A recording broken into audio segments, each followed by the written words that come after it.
अल्हम्दुलिल्लाहि रब्बिल आलमीन वल आक़िबतु लिल मुत्तक़ीन वस्सलातु वस्सलामु अला अशरफिल अंबिया वल मुरसलीन व अला आलिहि व अस्हाबिहि अजमईन।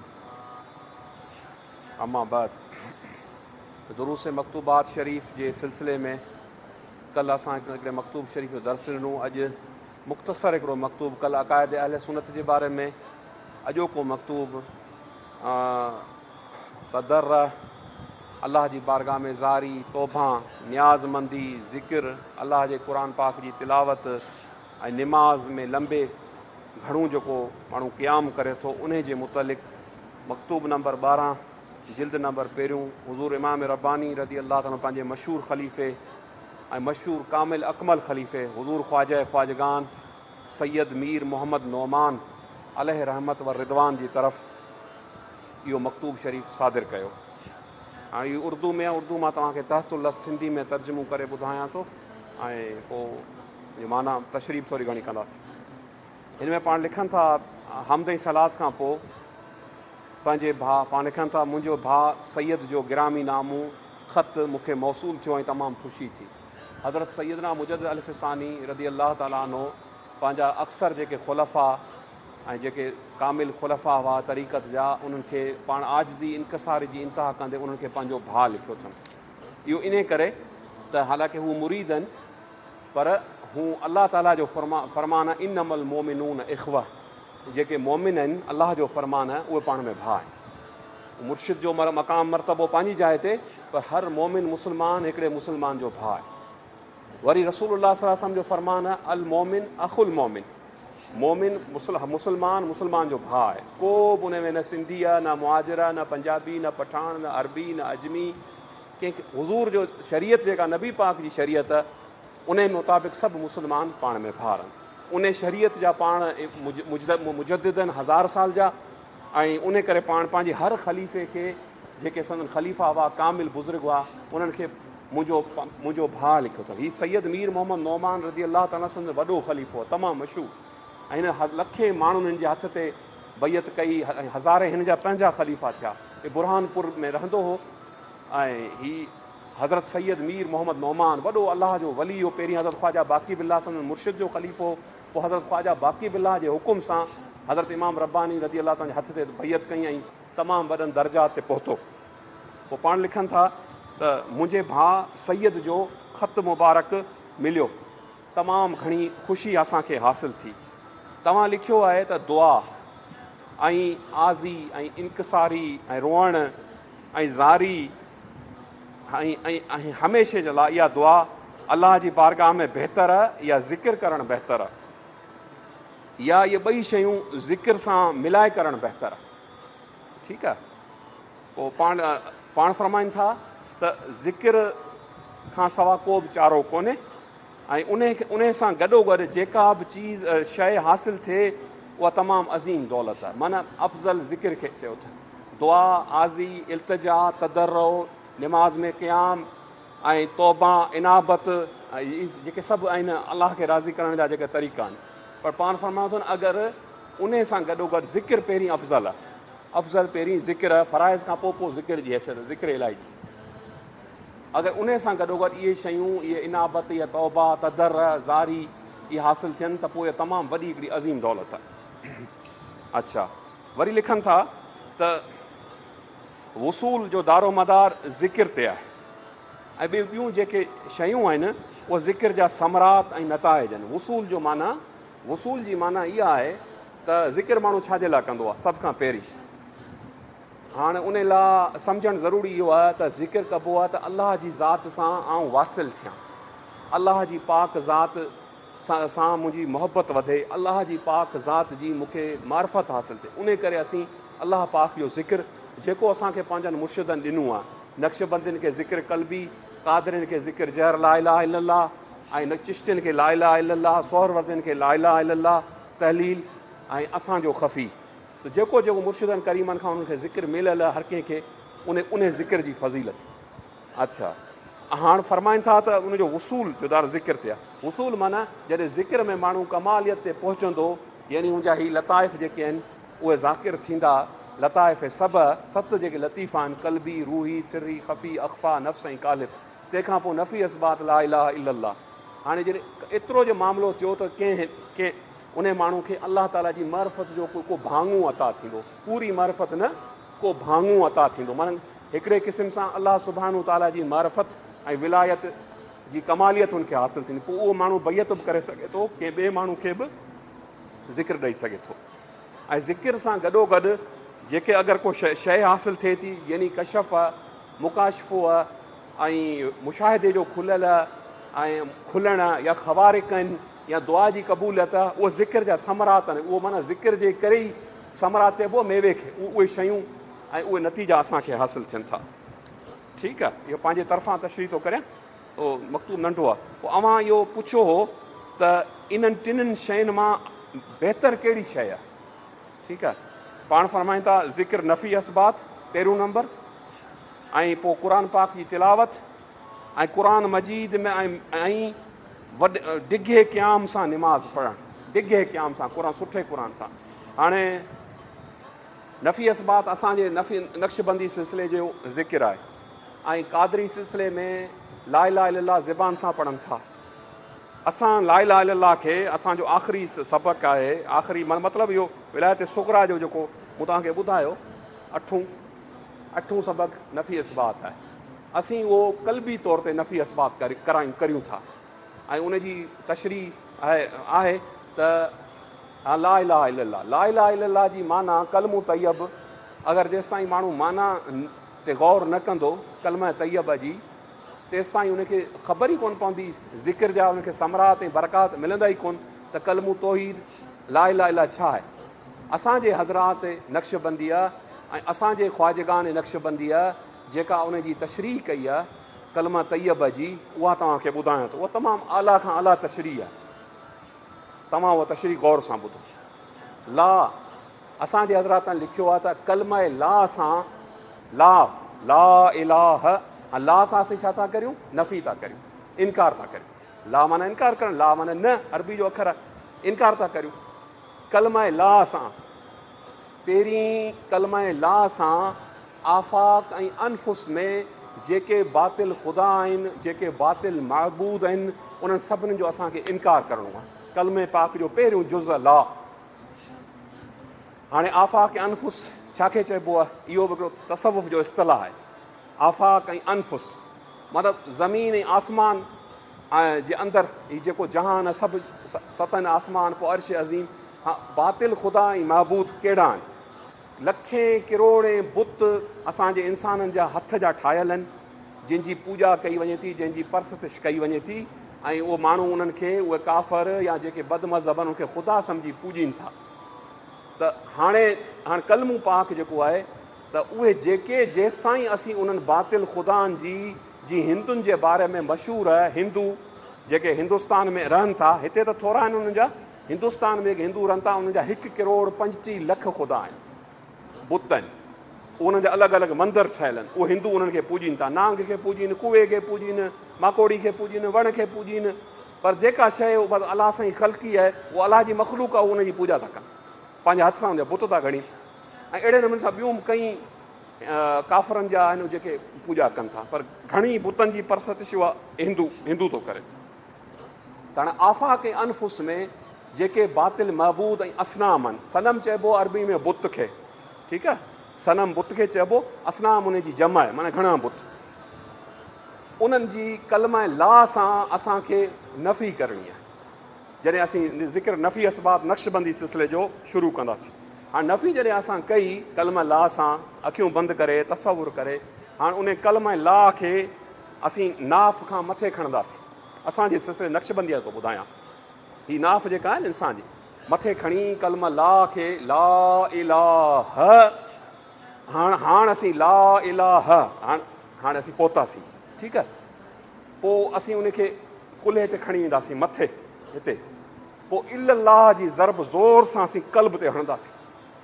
हीअ असांजो दिलि जेको आहे न, क़ल्ब जंहिंखे चऊं था, इल्लल्लाह जी माना हाणे असां कयो इस्बात, असां कयो इक़रार, उ सुभानहू ताला अलाह ताला जी तौहीद जो, अलाह ताला जे वजूद जो। जॾहिं असां इल्लल्लाह चयो, पहिरीं कयोसीं कलमो हसर पहिरीं कयोसीं इनकार, हाणे कयोसीं इस्बात, ला इलाहा इल्लल्लाह, हिते ज़ोर सां कल्ब ते ज़रब हणबी।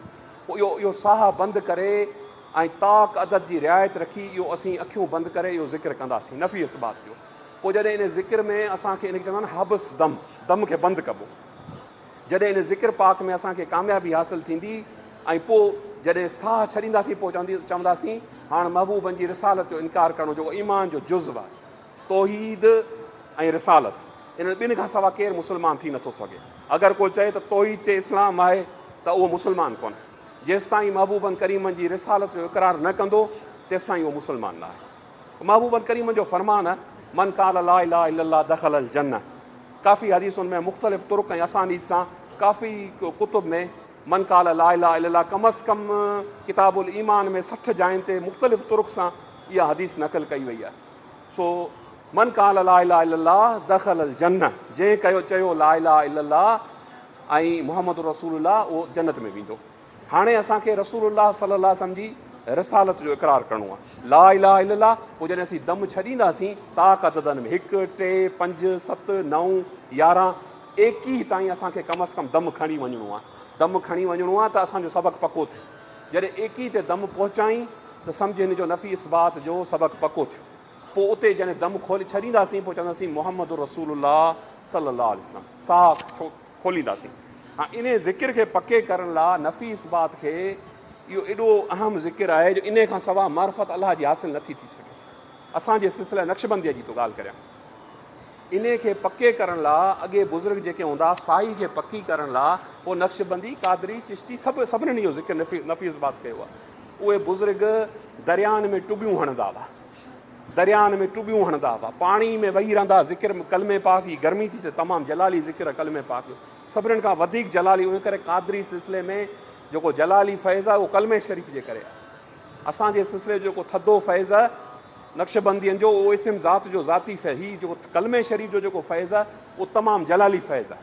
असां वटि वरी इहो मथे थो अचे, कलमो पाक ला इलाहा इल्लल्लाह जो फैज़ जलाली आहे। उन करे कादरी बुज़ुर्गनि जी तवजह बि जलाली थी थिए तमामु, ठीकु आहे। त उहो एॾो जलाली हूंदो जे सियारे में बि शदीद सर्दी में अगरि को माण्हू सही नफ़ी इस्बात जो ज़िक्र करे थो सियारे में उनखे पघर निकिरी ईंदो, सॼो जिस्म जो पघर थींदो, भले जनवरी जो फेबरवरी जो महीनो हुजे। असांजे सिलसिले नक्शबंदिया में हज़रत सैयदना ख़्वाजा अब्दुल ख़ालिक गजदवानी रदी अल्लाह ताला अन्हु, जेको असांजे सिलसिले जे ख़्वाजगान जे हल्के जो सरदार आहे, जंहिंखे हज़रत सैयदना मुजद्दिद अल फ़सानी रदी अल्लाह ताला अन्हु चयो आहे त हीअ असांजे मुर्शिदनि जे जेके अॻियां मुर्शिदनि सभिनीनि जे हल्के जो सरदार इमाम ऐं रईस आहे। उनजो वॾो तमामु वॾो मक़ाम आहे। गजदवान समरकंद में संदन मज़ार ऐं उन असांजे सिलसिला नक्शबंदीअ जा मशहूरु इस्तलाहात ऐं सुलूक उनखे तरतीब ॾिनूं। हज़रत शाह नक्शबंद पोइ आया, पर पहिरीं हज़रत शाह नक्शबंदिया खां अॻु में हज़रत सैयदना ख़्वाजा अब्दुल ख़ालिक गजदवानी, तॾहिं असांजो सिलसिलो ख़्वाजगानिया सॾिबो। हज़रत ख़्वाजा साहिब जी निस्बत जे करे ख़्वाजगानिया उन्हनि ठाहियो। त उहे नफ़ी इस्बात कीअं कंदा हुआ। हज़रत ख़्वाजा अब्दुल ख़ालिक गजदवानी रज़ी अल्लाह ताला मशहूरु आहे त हज़रत ख़्वाजा अब्दुल ख़ालिक जो ज़ाहिरी पहिरीं को मुर्शिद कोन, अल्लाह ताला जी महिरबानी सां अल्लाह ताला पंहिंजे महबूब बाननि ते पंहिंजनि दोस्तनि ते का महिरबानी अहिड़ी थो करे जो उनजी अलाह जो शान आहे। बसि उहो छा असीं बयानु करियूं। इहा वाह हज़रत ख़्वाजा अब्दुल ख़ालिक गजदवानी 5 सालनि जा हुआ। 5 सालनि खां वठी अलाह जो ज़िक्र शुरू कयूं, अलाह जी बंदगी शुरू कयूं, अलाह जे यादि में रोअण लॻा। तमामु वॾी हस्ती आहिनि, इमाम आहिनि असांजा सिलसिले जा। पोइ अलाह ताला हज़रत ख़्वाजा ख़िज़र जेको नबी आहे उनखे मोकिलियो कि इंसानी सूरत में त तूं वञी नंढड़े ॿार आहे हिन सां मानूस थी, हिन जो मुर्शिद थी, उस्ताद थी, हिनखे ज़िक्र सम्झाए। पोइ हज़रत ख़्वाजा ख़िज़र तरबियत लाइ आयो हज़रत ख़्वाजा साहिब वटि। ॾिठईं हिकिड़ो नंढड़ो ॿार 5 सालनि जो मस्जिद में निमाज़ूं पियो पढ़े, क़याम पियो करे, ज़िक्र पियो करे, रोए पियो अलाह जी यादि में। सलाम वालेकुम, वालेकुम सलाम, तूं केरु आहीं साईं, तूं केरु आहीं? चई आउं बसि तुंहिंजो उस्तादु आहियां ऐं मूंखे ॿी ॻाल्हि कोन ॿुधाईंसि, हक़ीक़त कोन ॿुधाईंसि, पोइ पोइ ॿुधाइणी, अलाह जो हुकुम उहो पोइ ॿुधाइणो, बसि तोखे सेखारे थो बाबा, तोखे सेखारे। अची ॾाढी वारो हिकिड़ो पोड़ो बुज़ुर्ग अची, हाणे तूं हीअं ज़िक्र कर। पोइ हज़रत ख़्वाजा ख़िज़र हज़रत शेख ख़्वाजा अब्दुल ख़ालिक गजदवानी खे पहिरियों जेको ज़िक्र ॾसियो उहो कलमे पाक जो ॾसियो, ला इलाहा इल्लल्लाह जो, ऐं उहो नफ़ी इस्बात ॾसियो जेको मूं तव्हांखे सॼो ॿुधायो। पोइ हज़रत ख़्वाजा अब्दुल ख़ालिक गजदवानी फरमायो, साईं कीअं ज़िक्र करियां, पंहिंजो दम कीअं पको करियां? चवनि था त दम पके करण लाइ इन लाइ हज़रत मख़तूम मोहम्मद इस्माइल पिरालो शरीफ़ वारा बुज़ुर्ग रहमतुल्लाह अलैह असांजे नक्शबंदी सिलसिले जा वॾा कामिल बुज़ुर्ग आहिनि ऐं पीर साहब पागारा वारनि जी दरगाह जा मुर्शिद आहिनि, ज़ात जा पाण जूणे जा हुआ, ज़ात ते ॾात कोन्हे। इन अकरमकुम इंदल्लाहि अतकाकुम, अलाह वटि परहेज़गार उहो आहे, मुतक़ी उहो आहे जेको साहिब तक़वा हुजे। उहो एॾो अलाह जो वली हो वॾो हज़रत मख़्तूम मोहम्मद इस्माइल पिरालो शरीफ़ वारो रहमतुल्लाह अलैह हुज़ूरी बुज़ुर्ग हो मशहूरु। ऐं ज़िक्र नफ़ी असबाब चवंदा त मख़्तूम मोहम्मद इस्माइल पिराले वारे जो 500 ताईं दम हो, 500। अॼुकल्ह जे ज़माने में को 50-100 करे त वॾी ॻाल्हि आहे, फ़क़ीर घणी हिमत कनि था त 100 खां मथे मुश्किल सां को टिपे। उन बुज़ुर्ग जो 500 ताईं दम हो।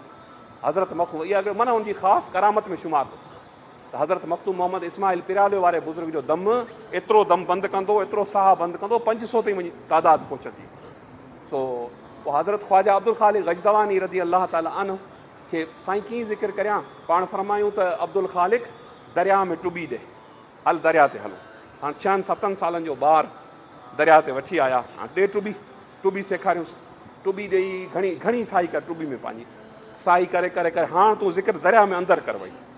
पोइ दरिया में अंदरि टुॿी में पाण ला इलाहा इल्लल्लाह जो ज़िक्र कंदा, पोइ ज़िक्र कंदा अहिड़ो अलाह जे इश्क में मोहबत में अहिड़ो महव थी विया, अहिड़ा महव थी विया कलाकनि जा कलाक उहो नंढड़ो ॿारु दरिया जे अंदरि टुॿी में वेही करे ला इलाहा इल्लल्लाह पढ़े, ला इलाहा इल्लल्लाह ला इलाहा इल्लल्लाह ला इलाहा इल्लल्लाह क़ल्बी तौर ते।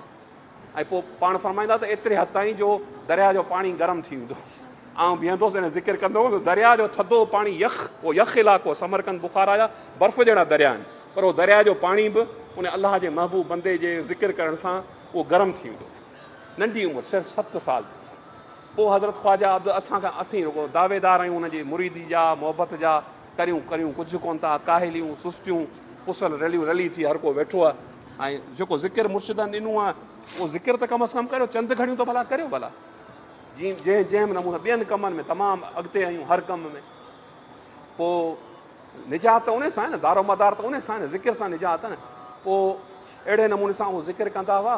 ऐं जॾहिं संदन उमिरि मुबारक 20 साल ते पहुती, हाणे तरबियत मुकमल थी, मुर्शिद ख्वाजा ख़िज़र जो टाइम पूरो थियो। पोइ हज़रत ख्वाजा ख़िज़र आयो ऐं सिलसिला नक्शबंद जो मशहूरु इमाम हज़रत इमाम अबू यूसुफ हमदानी रहमतुल्लाह रज़ी अल्लाह ताला अन्हु जेको असांजे सिलसिले जो मशहूरु इमाम आहे, उहो इमाम अबू यूसुफ हमदानी उहो आहे जेको असुल तुर्की जो तुर्क हो, पर उन जी ख़ानकाह बगदाद में मशहूरु हुई। ऐं हज़रत गौसे आज़म खां अॻे वॾे में वॾो बुज़ुर्ग, वॾे में वॾी ख़ानकाह इमाम अबू यूसुफ हमदानी जी हुई।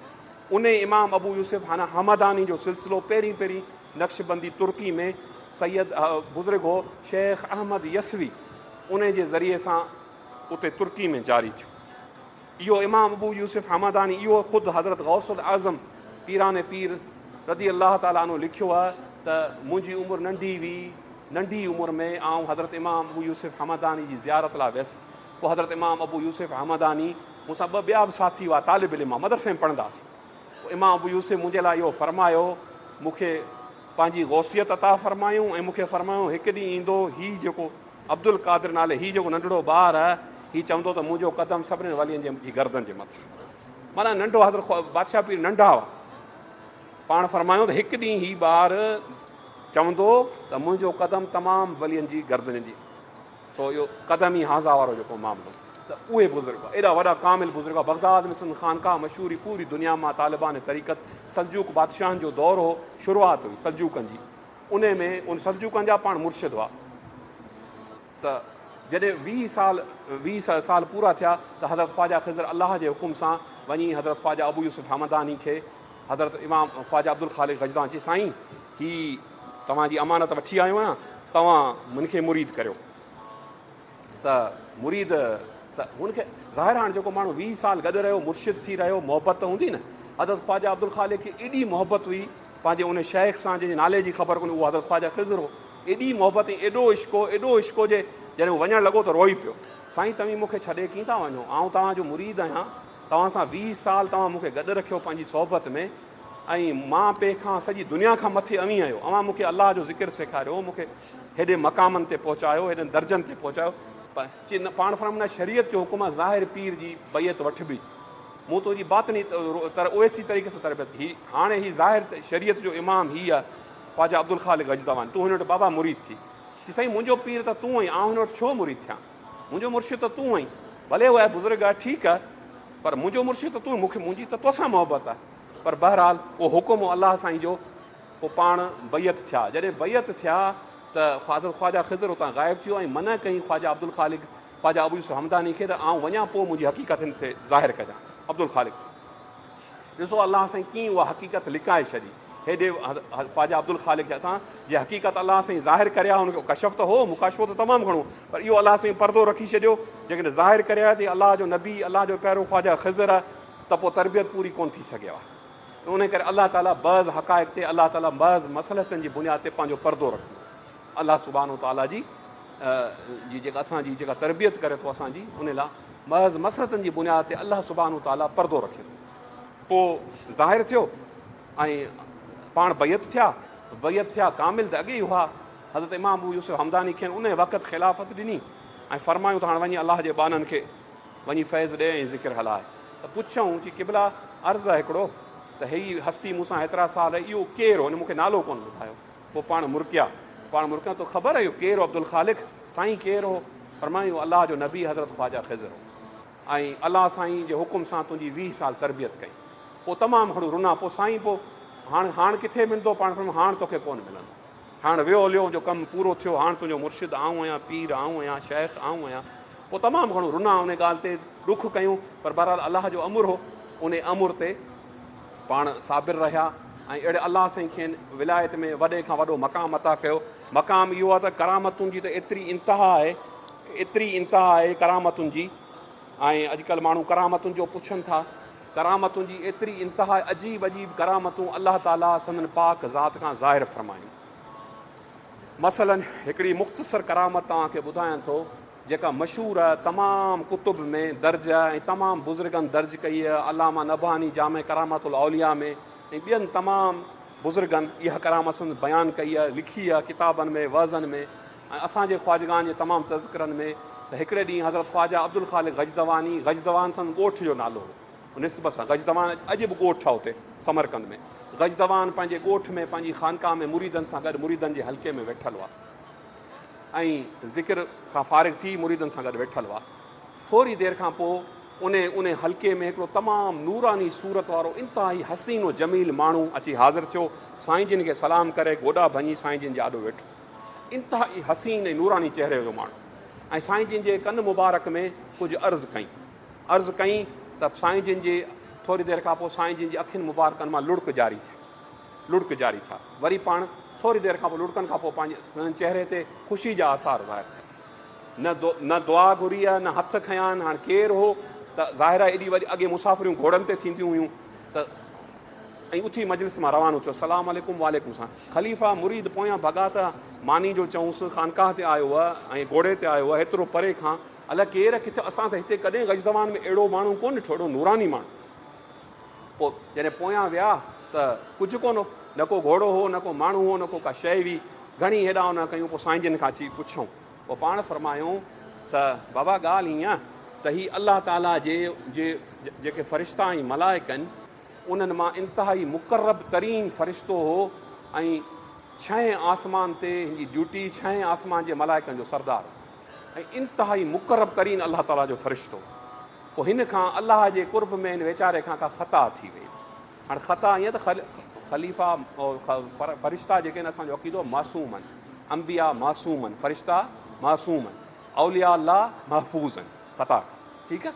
त अहिड़े नमूने सां त हिन खां का अलाह जे कुर्ब में, इश्क में, रब पाक जी इबादत कंदो, अलाह खे यादि कंदो, कुर्ब में जी का अहिड़ी का ख़ता थी हुई जंहिंसां अलाह ताला हिन कुर्ब इश्क में हिन खां अलाह ताला जी ज़ात नाराज़ थी पई। अलाह ताला हिन खे 6 आसमान तां हेठि किरायो, अची 1 आसमान ते पहुतो। हाणे जेको 6 आसमान ते सरदार हो मलाइकनि जो, हेॾे मर्तबे जो मलाइको फ़रिश्तो हो, उहो अची किरी वञो, दर्जो अची 1 आसमान ते अची पहुचे। उते बि हुनखे दर्जो को बि कोन हो। पोइ हू रुनूं ज़ारियूं, इल्तिजाऊं अलाह साईं जी बारगाह में, तौबा, या अलाह मुंहिंजी तो बख़्शिश कीअं थींदी। औलिया अलाह जो शान ॾिसो, इन मां औलिया अलाह जे मुक़रब बंदनि जो शान तो ज़ाहिर थिए। जेको फ़रिश्तो थो अचे उन वटि दुआल आहे ऐं अलाह जे हुकुम सां थो अचे। केॾी वॾी ॻाल्हि आहे। क़ुर मां इन जो सबूत आहे। हज़रत ज़करिया अलाह जो नबी हो, ठीकु आहे। हुनालिक दआ ज़करिया रब। बीबी मरियम जे हुजरे में छो आयो? बीबी मरियम त वलिया हुई। औलाद कोन हुअसि, अलाह हुकुम कयो त वञ बीबी मरियम जे हुजरे में, उते औलाद जी दुआ घुर, तुंहिंजी दुआ क़बूल थींदी। हाणे हज़रत ज़करिया जो मक़ाम त फ़रिश्तनि खां मथे आहे, अलाह जो पैगम्बर हो, पाक पैगम्बर हो, पर हज़रत ज़करिया खे बि अलाह ताला इहो हुकुम कयो ऐं पोइ हज़रत ज़करिया अलैहिस्सलाम दुआ घुरी, रब हबली मिलदुन क ज़ुर्रियतन तय्यब इन्नक समीउ दुआ, रब ला तज़रनी फ़रदन अंत ख़ैरुल वारिसीन। जॾहिं बीबी मरियम जे हुजरे में आयो, क़ुर में ज़िक्र सूरह मरियम में, उन में अजीब ग़रीब मेवा ॾिठईं बीबी मरियम खे, चई किथां था अचनि मेवा, तूं त वेठी हुजरे में अलाह जी इबादत थी करी, मरियम भाणेजी हुई, किथां थी, चई इहे अलाह जे तरफ़ां सभु बेमौसमा मेवा शयूं। पोइ अलाह जे हुकुम सां पीरी में उनखे अलाह ताला सैयदना यहया अलैहिस्सलाम अता कयो। जॾहिं उनजी घरवारी हैज़ जी उमिरि वई हली हुई, तमामु पोड़ो हो, उन में अलाह ताला उनखे पोइ बिशारत ॾिनी त तोखे आऊं हिकिड़े पाक पुट जी बिशारत ॾियां थो, उनजो नालो यहया हूंदो, असांजे नबियनि मां क़ुर में ज़िक्र आहे। त असां उन मां साबित थियो त औलिया अलाह जो एॾो वॾो शान आहे, एॾो वॾो मक़ाम ऐं मर्तबो आहे, जे उन मां असीं इहो वठंदासीं दलील त औलिया अलाह जे रहण वारा हुजरा, जिते बि अलाह जा वली पंहिंजो क़दम घुमाइनि, सभु वली औलिया जा, उम्मत मुहम्मदिया जे औलिया जो मक़ाम तमामु उम्मतुनि जे औलियानि खां मथे आहे। जिते अलाह जा वली निमाज़ पढ़नि, चंद घड़ियूं गुज़ारनि ऐं रहनि, उते दुआ जी क़बूलियत यकीनी आहे, तिरियाक आहे दुआ जी क़बूल, उते यकीननि असांजी दुआ क़बूल, असांजो एतिक़ाद ते अलाह जा प्यारा वली हितां गुज़र थियो। जीअं पाण वेंदा आहियूं बुज़ुर्गनि जी जाइनि ते ज़ियारत कंदा आहियूं, वेंदा आहियूं, पंहिंजो अक़ीदो आहे, पाण उते नफ़िल पढ़ंदा आहियूं, दुआऊं घुरंदा आहियूं, सुखाऊं कंदा आहियूं, ख़ैरात कंदा आहियूं, अहिड़े नमूने सां। त पोइ उहो फ़रिश्तो, पोइ पाण फ़रमायूं त हिन फ़रिश्ते अची मूंखे अर्ज़ु कयो ऐं कन में मूंखे इहा ॻाल्हि कई। पोइ पाण फ़रमायूं मूं अलाह जे हुज़ूर में पंहिंजे बातिन में ई अलाह साईं खे अर्ज़ु कयो, पाण क़यूम हुआ वक़्त जा, बातिन में मूं अर्ज़ु कयो मुंहिंजो या अलाह आऊं गुनाहगार इंसानु आहियां ऐं इंसानु ख़ता जो पुटु, हीउ नूरी फ़रिश्तो आहे, मासूम आहे, पाक आहे, ऐं मुंहिंजा रब तूं हिन खे मूं ॾांहुं मोकिलियो आहे। अलाह वारा आजिज़ी कंदा, इनकसारी कंदा, अलाह वारा पाण खे पढ़ाईंदा कोन आहे। अॼुकल्ह पीर पाण खे पढ़ाइनि था, ज़ोरी चवनि था त असीं वली आहियूं ऐं असांखे वली चओ। जेको वली हूंदो उहो कॾहिं बि पाण खे वली कोन, न ज़ाहिरी तौर ते न बातिनी तौर ते। तरीक़त जो इहो कानून आहे, हज़रत मुजद्दिद पाक रज़ी अलाह ताला अन मकतूबात में लिखियो आहे त सालिक ऐं सूफ़ी जेसि ताईं पाण खे काफ़र खां ऐं ईसाई खां घटि न सम्झे तेसि ताईं उहो सूफ़ी न आहे। पोइ पाण फणूं ज़बान सां हर को चवंदो आऊं गुनाहगार, आऊं बदकार, आऊं ख़ताकार, आऊं अहिड़ो बुछड़ो, पर दिलि खे तस्लीम करणु ॾाढो ॾुखियो आहे। दिलि तोसां विढ़ंदो, हाणे तुंहिंजो जहिड़ो थियो नफ़्स, तुंहिंजो जेको अमारो आहे न, उहो तोसां विढ़ंदो, भली तूं कीअं गुनाहगार आहे, तूं त मौलवी साहिबु, तूं हाफ़िज़ साहिबु, तूं त पीर साहिबु, तूं हज कया, तूं उमरा कया, तूं शागिर्द पढ़ाई, तूं सॼो ॾींहुं निमाज़ूं पढ़ी, बांगूं ॾींहुं, तूं कीअं गुनाहगार। हाणे नफ़्स विढ़ंदो, ई अमारो जेको हठीलो नफ़्स आहे। हाणे इन खे जॾहिं तस्लीम कराए वियो त न बराबरि हिन ॻोठ में जेको वॾे में वॾो कोली आहे, भील आहे, ठकुर आहे, ईसाई आहे, ऐं इन खां बि घटि आहियां दर्जे में। जॾहिं इहो नफ़्स अमारा खे दसे वियो, नफ़्स लवामे खे फ़तह हासिलु थी, लवामू ॿियो नफ़्स आहे जेको सुठनि कमनि ते उभारे थो माण्हू खे। पोइ उन खां अॻिते वरी मुतमइनू नफ़्स आहे जंहिंखे उनजो वॾो मक़ाम आहे, जंहिंजो क़ुर में ज़िक्र नफ़्स मुतमइनू, पर लवामू वॾी ॻाल्हि वञे मञाए वियो। पोइ वञी अलाह ताला जी मारिफत जो को नूर उनजे दिलि में दाख़िलु थींदो, तेसि ताईं भले पियो कुझु बि करे, कुझु कोन हासिलु थींदो। सो उन करे पोइ पाण फरमायूं आजिज़ी इनकसारी कंदा। पोइ पाण फरमायूं त मूं अर्ज़ु कयो मुंहिंजा रब हू मासूम फ़रिश्तो आहे, फ़रिश्तनि जो सरदार अछां आसमान, ऐं तूं महिरबानी कराऊं त गुनाहगार आहियां, पर मूंखे ॾुख थिए थो त हेॾो तुंहिंजो प्यारो फ़रिश्तो ऐं तो माज़ूल कयो आहे ऐं तो ई मूं वटि दुआ लाइ मोकिलियो आहे। हुन फ़रिश्ते अर्ज़ु कयो त अलाह ताला मूंखे फ़रमायो किथे बि दुआ क़बूल कोन थींदई, भले केतिरो पियो रो, मुंहिंजो महबूब बंदो गजदवान जे ॻोठ में आहे, उहो हिन वक़्तु रूए ज़मीन ते क़यूमत जे मनसब ते फ़ाइज़ आहे। तूं वञु उन खां दुआ घुराए, उहो मूंखे सिफ़ारिश कंदो, पोइ बख़्शींदुसि। अलाह अकबर कबीरा। अलाह जे वलियुनि जो शान ॾिसो त अलाह साईं पंहिंजनि फ़रिश्तनि खे ख़ुदि हुकुम करे ऐं मोकिले थो त वञो मुंहिंजे वली वटि, मुंहिंजे प्यारे वटि, मुंहिंजे दोस्त वटि, मुंहिंजे क़यूम वक़्त वटि वञो, गौस वक़्त वटि वञो ऐं उनखां दुआ घुरायो। पोइ पाण फरमायूं त मूं अर्ज़ु कयो मुंहिंजा रब मोकिलियो बि तो आहे, हाणे आउं अर्ज़ु थो करियां बानू आहियां आउं बि तुंहिंजो, तूं हिनखे बख़्श कर, इहा कुर्ब वारी ख़ता माफ़ु कर ऐं हिनखे वापसि उन दर्जे ते फ़ाइज़ कर। पोइ पाण फरमायूं उन करे पहिरीं मुंहिंजे रुनस अखियुनि मां मुंहिंजे लुड़क आया, लम्हे जे अंदरि मुंहिंजी अखियुनि मां ॿ लुड़क किरिया, अलाह ताला मुंहिंजी दुआ क़बूल कई। न मूं हथु खयां न छा, अलाह मुंहिंजी दुआ क़बूल कई। पोइ तव्हां ॾिठो न मुंहिंजे चहिरे ते ख़ुशी आई, अलाह ताला मुंहिंजी दुआ क़बूल कई। पोइ हू बि सम्झी वियो, अवी हुनखे कीअं ॻोल्हींदा, हू तव्हांजी ख़ानका खां ॿाहिरि निकितो, हुन हिकिड़ो मां पंहिंजो पर हलायो, हिकिड़े पर हितां हलाई, ठक छहें आसमान ते पहुची वियो। हाणे अवी फ़क़ीर हुनखे कीअं ॻोल्हींदा, उहो त फ़रिश्तो उॾामी वियो हलियो। तो अहिड़े नमूने सां इहो जेको आहे सो इहो में लिखियलु कोन्हे, तशरी पंहिंजे तरफ़ां नफ़ी असबाज़ो ख़्वाजा अब्दुल ख़ालिक़ ग़ज़वानी जो बि ज़िक्र ख़ैर थी वियो, मुर्शिद ज़िक्र ख़ैर थी वियो। त पाण फ़रमाइनि था त ज़िक्र जेको आहे ॿियो आहे अलाह जे कलाम जी तिलावत, ॿियो क़ुरान मजीद आहे। पोइ फ़रमाइनि था नफ़ी असबात जो जेको ज़िक्र आहे उहो वुज़ू जी तरह आहे, जेको निमाज़ जी शर्त आहे। ठीकु आहे, जेसि ताईं तहारत दुरुस्त न थींदी निमाज़ जेका आहे उहो शुरू करणु मना आहे। हाणे इहो जेको वुज़ू आहे न, इहो बातिनी वुज़ू आहे। ज़ाहिरी वुज़ू सां तहारत थी वेंदी हली, निमाज़ पंहिंजी थी वेंदी हली। इहो जेको वुज़ू नफ़ी ज़िक्र पाक जो जेको वुज़ू आहे इहो बातिनी आहे। ठीकु आहे, इन तरीक़े सां जॾहिं नफ़ी अंजाम ताईं न पहुचंदो, फ़राइज़ वाजिबात ऐं सुनत मौक़िदा जेको कुझु नफ़ली जेके इबादतूं कंदो उहे दाख़िले वबाल आहिनि। अलाह अकबर कबीरा। फरमां जेसि ताईं नफ़ी असबात में कलमे पाक जे इन बातिनी वुज़ू में कमाल हासिलु न कंदो, जेके बि इबादतूं कंदो दाख़िले वबाल आहिनि, माना उनखे अलाह पनाह ॾियो गुनाह करे सघे थो, उन ते वबाल पइजी सघे थो। उन लाइ पहिरीं पंहिंजी बीमारी जो इलाजु करणु खपे, यानी बातिनी बीमारी जी। ठीकु आहे, ऐं उन लाइ नफ़ी असबात जो ज़िक्र ज़रूरी आहे, उहो कलमे पाक जो ज़िक्र करियो। उन खां पोइ ॿियूं नेकियूं ऐं जेके इबादतूं आहिनि उन में तव्हीं मशगूल थियो, छो त उहे बदन लाइ साले ग़ज़ा जे मानित आहिनि। साले ग़ज़ा सुठी पाक ग़ज़ा जी ज़रूरी आहे, ऐं बीमारी उन सां ई दूरि थींदी जेका बि अमी ग़ज़ा खाईंदा। ऐं पोइ पाण लिखनि था त हिन मामले खे अंजाम ज़रूरी इन करे बयानु कयोसीं त उहा हालत जेका पंहिंजी हालत बयानु करे थी, उन में अवां लिखियो त जिल्द सालिस में अवां लिखियो हो त हीअ फ़क़ीर अॻे बि लिखी चुको आहे त अव्हां जे नाले सां त इहा इन जी मारिफ़ लिखिया वेंदा। अव्हां जे ख़त में अव्हां वरी दोबारा उहा ई ॻाल्हि दोहिराई आहे त कहिड़ी शइ बहितरु आहे। पोइ पाण फ़रमाइनि था त दिलि जेको आहे उहो हमेशह अव्हां जो आहे उहो मुतवजा रहंदो आहे। छाजे लाइ मुतवजा रहंदो आहे? अलाह जे कुर्ब लाइ, अलाह जी तजलियात लाइ, अलाह जे ज़िक्र लाइ।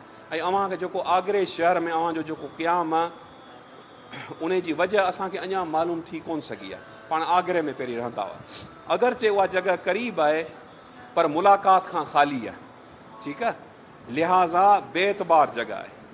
फ़क़ीर जे नज़दीक ऐं क़रीब जंहिं जॻह ते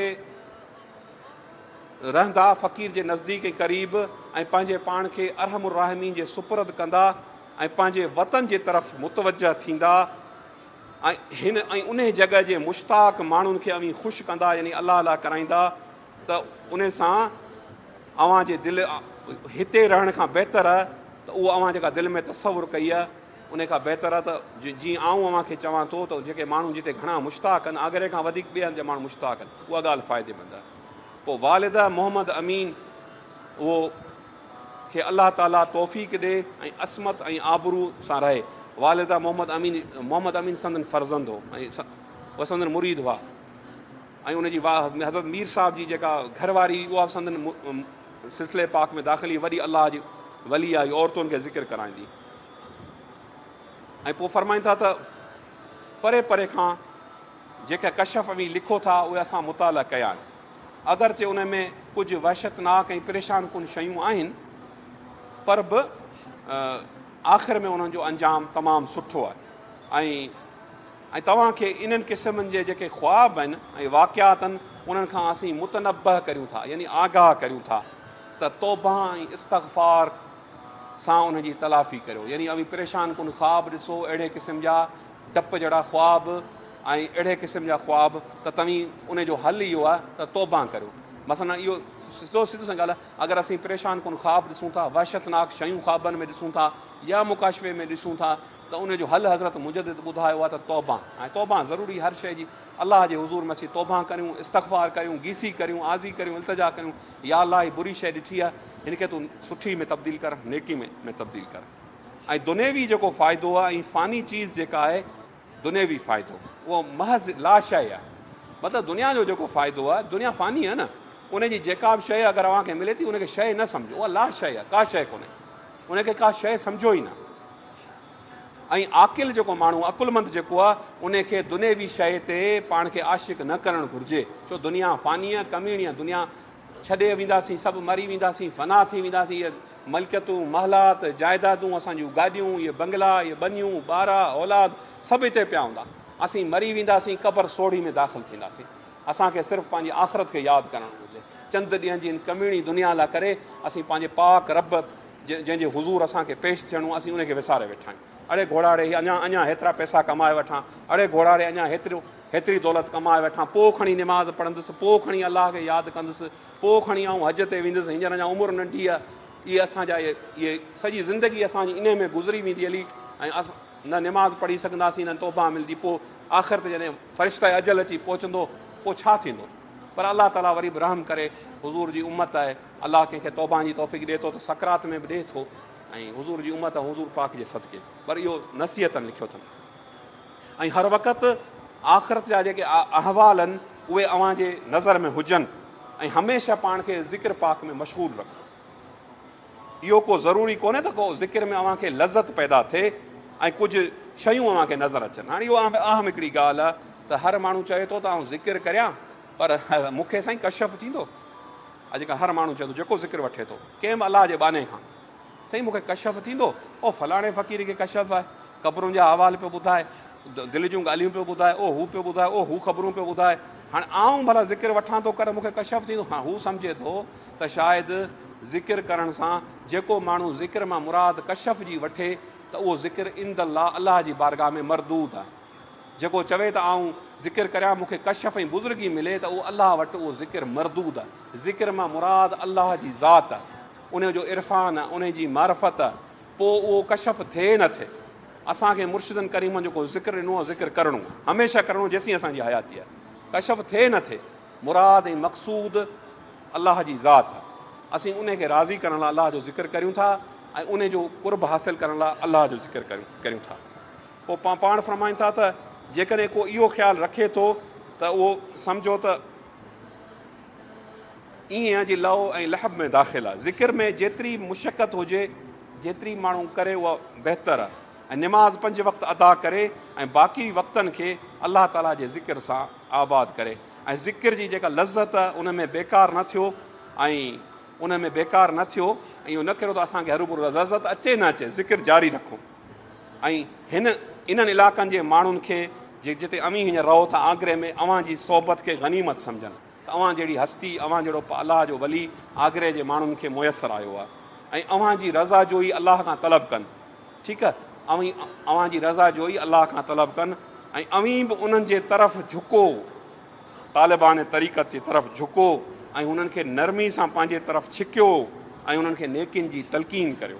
ऐं इन मां ॾिसो कहिड़ी बहितरीनु ॻाल्हि आहे, झुकियो माना हज़रत मुजद्दिद पाक रज़ी अलाह ताला जेके तालिबान तरीक़त जेके सचा अलाह जा तालिबान तरीक़त सचा पंहिंजे कामिल अकमल ख़लीफ़े वलीअ कामिल खे फ़रमाइनि था त अमीं हुनजे तरफ़ झुको। झुकण मां मुराद हुनखे मोहबत ॾियो।